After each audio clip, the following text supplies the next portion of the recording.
శివాయ గురువే నమః. జ్ఞానక్షం యూట్యూబ్ ప్రేక్షకులందరికీ కూడా స్వాగతం.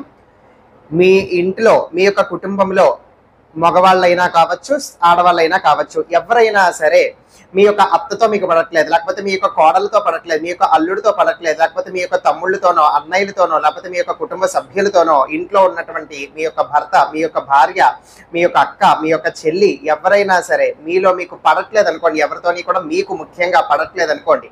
అటువంటి సమయంలో మీరు ఏం చెయ్యొచ్చు?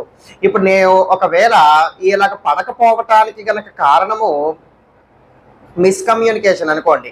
మీరు ఏం మాట్లాడినా, ఏం చెప్పినా వాళ్ళు తప్పుగా అర్థం చేసుకుంటున్నారు. మీరు ఒక ఉద్దేశంతో అన్నారు, కానీ వాళ్ళు ఇంకొక ఉద్దేశంతో అన్నారు అనుకోండి. ఇలాగ ఓన్లీ కమ్యూనికేషన్ వలన, మాటల వలన ఇబ్బందులు వస్తున్నట్లయితే కనుక ఇప్పుడు నేను మీకు చెప్పబోతున్నటువంటి యొక్క ప్రక్రియ అనేటువంటిది బుధవారం నాడు మీరు చెయ్యాలి. ఒకవేళ అలా కాకుండా మాటలు సక్రమంగానే ఉన్నాయి, వాళ్ళు చక్కగానే అర్థం చేసుకుంటున్నారు, మీరు ఏ విధంగా చెప్పారో వాళ్ళకి అదే విధంగానే అర్థమవుతోంది, అయినప్పటికీ కూడా మీ పట్ల ఇష్టం అనేటువంటిది లేదు, మీ పట్ల గౌరవం అనేటువంటిది లేదు, అట్లాంటి సమస్యలు ఎదురవుతున్నటువంటి వాళ్ళకంటే మీతో కలిసి ఉండడానికి కానీ, మీరు చెప్పినటువంటిది చేయడానికి కానీ వాళ్ళెవరికి కూడా ఇష్టం అనేటువంటిది లేదు, ఇటువంటి ఇబ్బందులు పరిస్థితులు ఎదుర్కొంటున్నారు అనుకోండి, శుక్రవారం నాడు చెయ్యండి. కాబట్టి మీ యొక్క పరిస్థితి కేవలం మాటల వలన మాత్రమే వస్తుంది అని అంటే మీరు బుధవారం నాడు చెయ్యొచ్చు. అది కాకుండా మాటల వలన కాదండి, వాళ్ళకి స్వతహాగానే నా పట్ల ఇష్టము, ప్రేమ అనేటువంటివి అసలు లేవు, నా పట్ల అసహ్యం కలిగేసింది, వాళ్ళకి ఇటువంటి ఇబ్బంది ఎదుర్కొంటున్నానంటే కనుక మీరు అమ్మవారి యొక్క అనుగ్రహం కోసము శుక్రవారం నాడు మీరు చెయ్యొచ్చు. ఎవరికి సంబంధించిన ప్రక్రియ ఇది? దశమహావిద్యల్లో ఒకరైనటువంటి మాతంగి అమ్మవారికి సంబంధించినటువంటి ప్రక్రియ ఇది.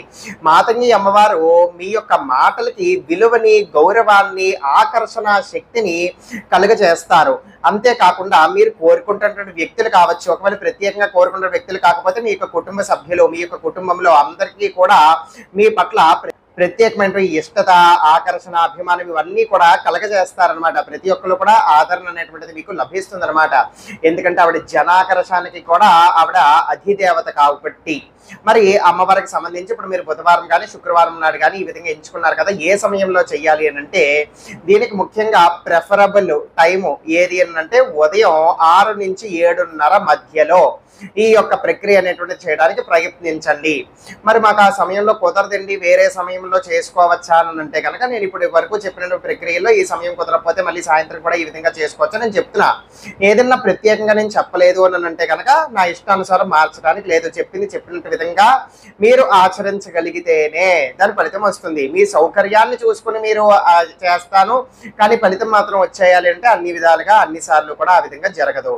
ఏ విధంగా చెప్పబడి ఉందో ఆ విధంగానే మనం దాన్ని ఆచరిస్తేనే రిజల్ట్ అనేటువంటిది వస్తుంది. కాబట్టి ఉదయం 6 నుంచి 7:30 మధ్యలో మీరు ఈ యొక్క ప్రక్రియ అనేటువంటిది చెయ్యాలి. వరుసగా కనీసము 7 రోజులైనా సరే ఈ యొక్క ప్రక్రియ అనేటువంటిది చెయ్యాలి మొదలుపెట్టిన రోజు నుంచి. ఈ యొక్క 7 రోజులు కూడా ధూమపానము, మద్యపానము, మాంసాహారము వంటి జోలికి మీరు పోకూడదనమాట.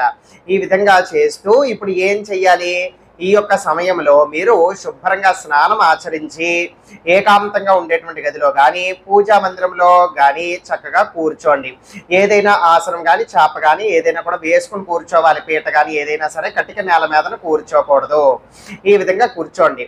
మాతంగి అమ్మవారికి సంబంధించినటువంటి ఏదైనా ఫోటో కానీ, యంత్రం కానీ ఉంటే ఎదురుగుండా పెట్టుకోండి. ఒకవేళ లేకపోతే పర్వాలేదు. అమ్మవారి స్వరూపాలన్నీ కూడా జగదంబ పరమేశ్వరి, దుర్గాదేవి యొక్క అవతారాలే కాబట్టి ఆ దుర్గాదేవి యొక్క పటమున్న, పార్వతీ పరమేశ్వరుల యొక్క పటమున్న చూసి చక్కగా నమస్కరించుకోవచ్చు. వీలైనటువంటి వాళ్ళు రాజమాతంగి అమ్మవారికి ఫోటో పెట్టుకోవడానికి ప్రయత్నించండి. ఒకవేళ వీలు పడకపోయినా సరే పర్వాలేదు, ప్రక్రియ అయితే ఆచరించండి. ఏం చేయాలి ఇప్పుడు? మొట్టమొదటగా నువ్వుల నూనెతో ఒక దీపం అనేటువంటిది వెలిగించండి. ఇప్పుడు ఆ యొక్క దీపం పక్కన పచ్చరంగు లో ఉండేటువంటి ఒక గొడ్డ ముక్క తీసుకోండి. ఒక స్క్వేర్ షేపులో పచ్చ రంగు యొక్క జాకెట్ పీస్ కానీ, ఒక గొడ్డ కానీ ఏదైనా తీసుకోవచ్చు, కొత్తదైనా పాతదైనా ఏదైనా సరే. అది చక్కగా ఇక దీపం పక్కన ఈ విధంగా జాగ్రత్తగా ఏర్పరచండి. ఏర్పరిచిన తర్వాత ఒక చెంచాడు, ఒక బియ్యము, పచ్చి బియ్యం వండినటువంటివి కాదు, బియ్యపు గింజలు ఒక చెంచాడు తీసి ఆ పచ్చగుడ్డ మీదన వంపేయాలి. వంపేసిన తర్వాత దానికి సరిపడా ఆ యొక్క బియ్యము మీదన ఒక చిన్న బెల్లం మొక్క పెట్టాలి. అర్థమైంది కదా? చిన్న బెల్లం మొక్క పెట్టాలి. పెట్టిన తర్వాత ఇప్పుడు దాని దగ్గర ఏదైనా సరే ఎరుపు రంగు యొక్క పుష్పము, మందార పువ్వు కానీ ఎర్రటి గులాబీ కానీ ఒక పుష్పం అనేటువంటిది పెట్టండి. పెట్టిన తర్వాత ఇప్పుడు ధూపం అనేటువంటిది వెలిగించండి, అగరబత్తులు ఏదైనా సరే వాడి. ఈ విధంగా ధూపం అనేటువంటిది వెలిగించిన తర్వాత ఇప్పుడు మీ యొక్క రెండు చేతులు కూడా చక్కగా జోడించి నమస్కరించుకొని ఆ రాజమాతంగి అమ్మవారిని చక్కగా తలుచుకొని, అంటే రాజశ్యామల రాజమాతంగి అన్నీ కూడా ఆమె యొక్క పేరులే, ఆ అమ్మవారిని చక్కగా తలుచుకుని, తల్లి నా కుటుంబంలో నాతో ఎవ్వరికి కూడా పడట్లేదు కాబట్టి ఈ విధంగా నమస్కరించుకొని అందరికీ కూడా ఈ విధంగా పడేటట్లుగా చెయ్యి తల్లి, అందరికీ కూడా నా పట్ల ఆకర్షణ అభిమానం గౌరవం ఏర్పరచు, మా యొక్క కుటుంబాన్ని ప్రశాంతంగా ఉంచు అని చెప్పి నమస్కరించుకొని నేను చెప్పబోతున్నటువంటి మంత్రాన్ని ఒక 108 సార్లు జపం చెయ్యాలి. మంత్రం చెప్తున్నాను వినండి. ఓం హ్రీం మాతంగ్యై నమః. మళ్ళీ చెప్తున్నాను, ఓం హ్రీం మాతంగ్యై నమః. ఇంకా కూడా అనేకమైనటువంటి మంత్రాలు మాతంగి అమ్మవారికి సంబంధించినటువంటి ఉన్నప్పటికీ కూడా ఇప్పుడు నేను చెప్పినటువంటి యొక్క మంత్రము సాధారణంగా ప్రతి ఒక్కరు కూడా చేసుకోవచ్చు. సాత్విక పరంగా ఇది పనిచేస్తుంది. ఉపదేశాలు, అంగన్యాసాలు, కరన్యాసాలు ఇవన్నీ కూడా చెయ్యాలా అండి అని చెప్పి చాలా మందికి అనుమానాలు వస్తున్నాయి. అటువంటి అవసరం ఉన్నటువంటివి నేను చెప్పను. అర్థమైందండి? నేను చెప్పినటువంటివి అవి ఏమీ కూడా అవసరం లేకుండా కూడా మీరు చేసుకోవచ్చు. చేసుకున్న ఫలితం వచ్చేటువంటివి నేను చెప్తున్నాను.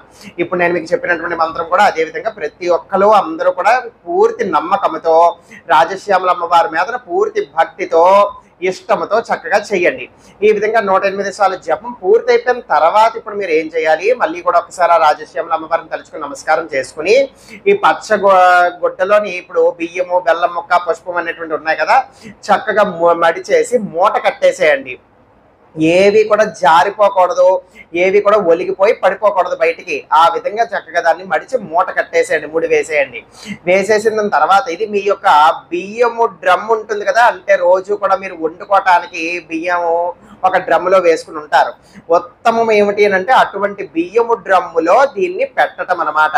అటువంటి అవకాశం లేనటువంటి వాళ్ళు మీ యొక్క హాల్లో కానీ ఎక్కడైనా సరే ఒక షెల్ఫ్లో ఎవరు కూడా ముట్టుకోరు, దాన్ని కదపరు, దాన్ని తీయరు అనబడేటువంటి చోటును పెట్టచ్చు. బియ్యం డ్రమ్ములో పెడితే మరీ మంచిది. ఎందుకు, ఆ యొక్క బియ్యము గింజలతోనే మనం వండటానికి అనేటువంటిది ఉపయోగిస్తాం కాబట్టి, ఇంటిల్లపాది కూడా తింటారు కాబట్టి అమ్మవారి యొక్క దివ్యమైనటువంటి మంత్రించబడినటువంటి ఆ యొక్క ద్రవ్యము, దాని యొక్క శక్తి అనేటువంటిది ఆ యొక్క చుట్టూ ఉండేటువంటి పరిసరాలకంతా కూడా వ్యాప్తిస్తుంది. అలాగా బియ్యానికి కూడా వ్యాప్తిస్తుంది అమ్మవారి యొక్క శక్తి, అమ్మవారి యొక్క మహిమ అన్నమాట అది.